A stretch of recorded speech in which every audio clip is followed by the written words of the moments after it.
Sam, what's the use of having a CNC if you don't make any projects with it anymore? I hear you guys. You're in luck. Today's video is a project from the Carveco Pro CNC.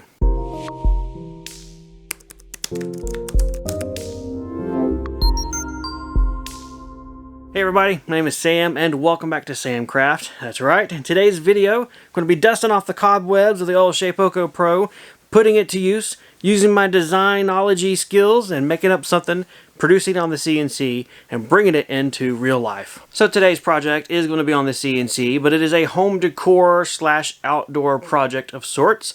I'm going to be designing some custom numbers set or a mailbox number sign to go on our new mailbox at the property we have recently purchased and eventually will be moving to.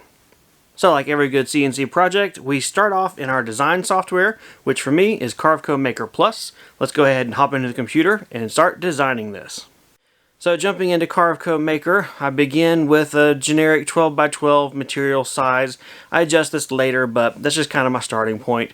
As far as real life dimensions, I need to work around. This is going to be mounted on a 4x4 wood post, so that is real life dimensions, 3.5 inches wide.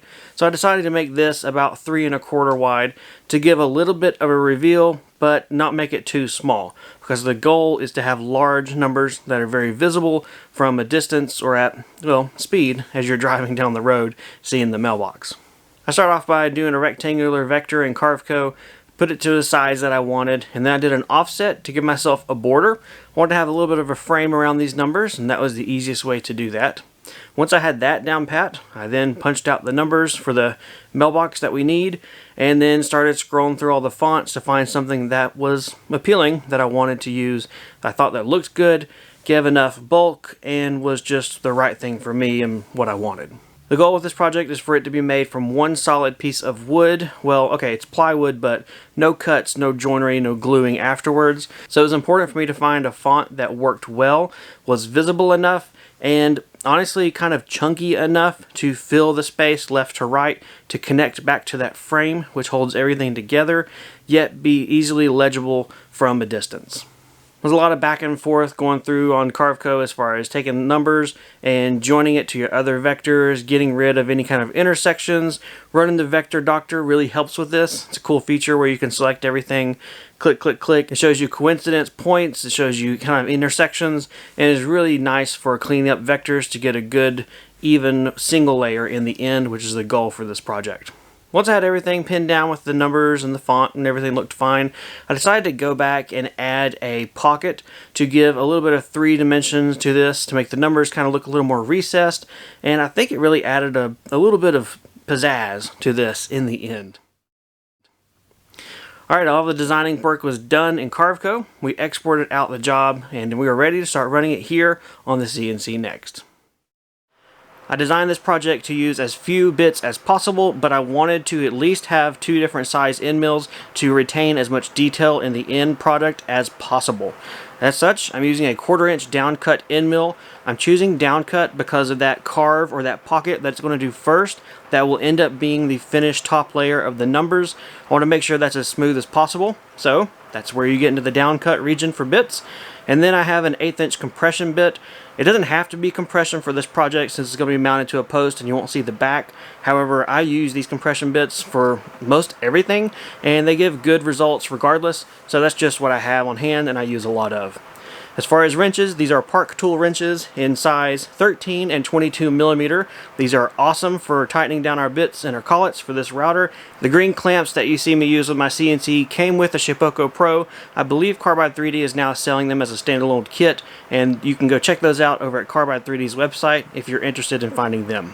As always, everything is linked down below as far as tools, materials, tablets, everything I use of the sort that you guys are asking about. So if you have any questions, check there first. If you don't see it, leave me a comment and I'll give you what you need. Alright, as I clamp my piece of plywood down, I'm using some machinists. I think these are called 1, 2, 3 blocks.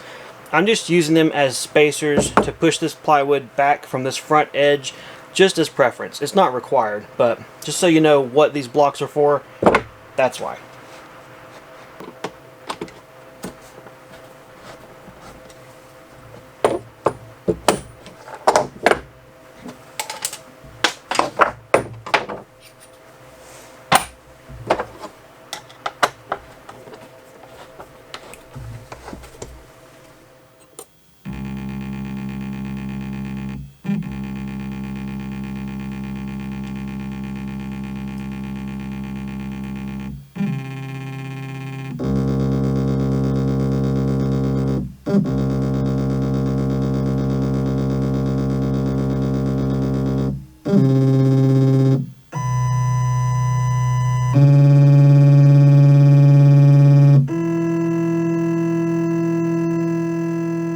My material is all clamped down. I have used my Bit Zero version 2 to find the origin point of my material, and I've zeroed off the top of it. I now have this thing ready to go. My 1/4 inch end mill is loaded in first. That is the first bit. It's going to be doing that pocket carve and then the roughing cutouts. I'll swap over bits, then put in the 1/8 inch compression end mill. It'll finish the more finer detail cutout of the numbers and then do the final cutout of the outside of these signs. Using the BitRunner to control my spindle and my shop vac dust collection system is very handy and really makes this largely a hands-off project. The only thing I need to do is step in, swap my end mills whenever the time comes, and then otherwise pull it off when it's done. I have my 0 point set and everything is ready to go. So I'll go ahead and run. We'll load a new file. Then we will open up the file we created from Carveco.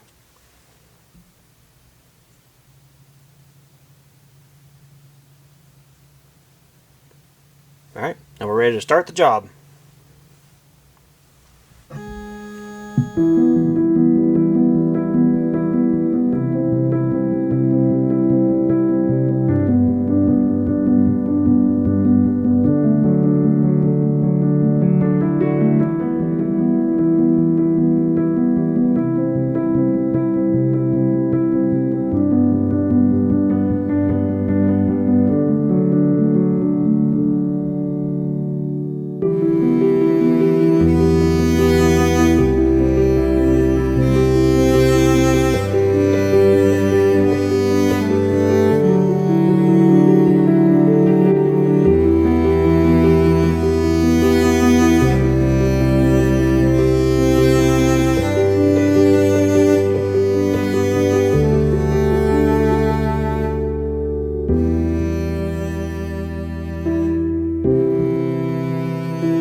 Alright, we are all done with the CNC work. Go ahead and take this thing off the table here. And I'll show you guys how I'm going to clean up my feathers or things that are left on the back side of this that the end mills didn't totally cut through because of variances in material thickness. This kind of stuff. I'll show you how I clean this up real quick after. No, we'll do it now. Let's do it now. Talking about it, let's just do it. We use my cordless sander here, and I'm just going to sand the back side of this while everything is still attached to get rid of a lot of the fuzzies and clean up this little, I don't know, onion skin. There's a lot of different names people call it, but the little pieces of plywood left that it didn't totally get with the CNC. Alright, a little more touch-up sanding here and there, and we are close to start finishing this.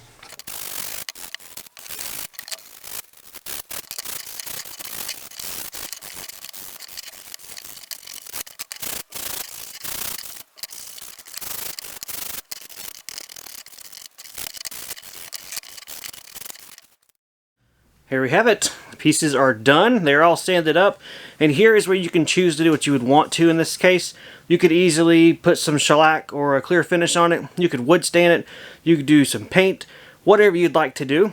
For me, I'm going to paint these things solid white because they're going to stand out and be visible enough from the road and just look best in the end. So let's set up our little paint booth, which is probably a cardboard box, get some paint and coat these things.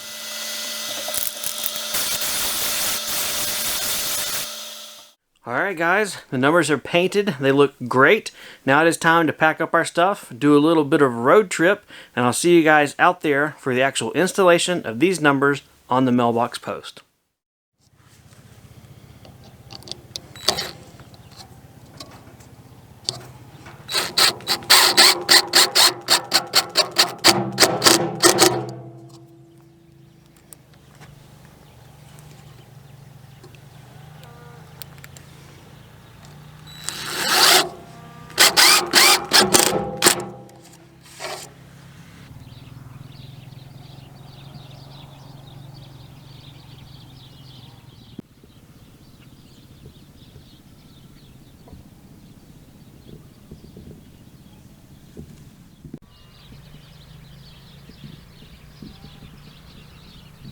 Well, I gotta say I'm pretty pleased with how that turned out. I think the proportions, the size, and everything was great. It was easy to install. I kind of hated having to drill through it and then put those ugly screws to attach it to the mailbox post, but that's kind of what I had to work with at that point. Ideally, I would have had maybe some painted white screws for it to blend in better, or honestly, if I redo this project, I will probably machine in some recessed holes top and bottom on the border and just have that as pre-drilled recessed screw mount locations and just not mess up the numbers at all. So maybe there's going to be a redo. I don't know. Maybe not. But that's at least what I would change if I was doing this again. Looking at it, I think either the border or the numbers should be painted black to give some contrast to make it easier to read from a distance and as you're driving by. I'm leaning towards the numbers being painted rather than the border because the numbers are really what need to pop more, but I'm not sure. Either way, the white is okay for now. It is legible. You can see it. I mean, it's not a highway this is on, so people are driving slow anyway, and if they're looking for the address, they're going to be driving slower as well. So I think it works out fine for what the goal is, the purposes, and, well, you know, the uses for now. All in all, given it was the first time I ever made something of this style, first time making mailbox numbers and taking an idea I saw on the internet and bringing it into real life, I'm pleased with how it went. It was very cool. It was easy to make, use Carveco and on the CNC, and pretty low material usage and easy to do overall. By far, having the bit setter, the bit zero, the BitRunner, and all the bits makes it easy with the CNC. That's very much an automated process, which is exactly what you want with a CNC. I think anyone who buys a CNC has in their mind some level of automation, some level of do a project, kind of be hands-off while it does its thing, and you can do something else. This is definitely one of those projects. The only hands-on time I had was loading the material, setting my origin point, loading my first bit. It ran through all that, swapping out bits, it ran through the rest, and then it was done. After that, take it off, clean up, paint, and that's not bad at all. I think overall this could definitely be something that someone could offer and sell. Say if you're a maker or a woodworker and you got a CNC, you're looking for a way to, you know, make some money on the side. This would be an easy project to do. Design time is very minimal. If you can get your numbers, dimensions down pat, you can definitely punch out a bunch. Otherwise, I mean, if you start with your original, you know, do one, design it in Carveco, you can actually change it and replicate it pretty easy as well. So I think overall, this could definitely be something that people could consider offering. Be pretty neat, and honestly it's something that I haven't seen a lot of as I travel around looking at craft shows, maker events, any kind of artist markets. I don't see anybody doing this level of stuff with wood, so who knows, maybe you could step into that yourself. If you have any ideas or suggestions for content, things you have, questions about the CNC, the process, anything, as well as laser burners or small business woodworking, I don't know, whatever. Leave me comments down below. I do get a lot of inspiration for content from you guys, which is awesome because I'm able to create content that at least someone out there wants to see. It helps me stay in tune with you as my audience, hopefully provide you more benefit, and we continue this conversation through multiple videos and comments, replies, and everything of the sort to really take this beyond just a sit and watch me do stuff to a much more interactive and beneficial channel for you guys. Alright, that'll be it. Appreciate you watching. See you guys next time in the workshop. Bye.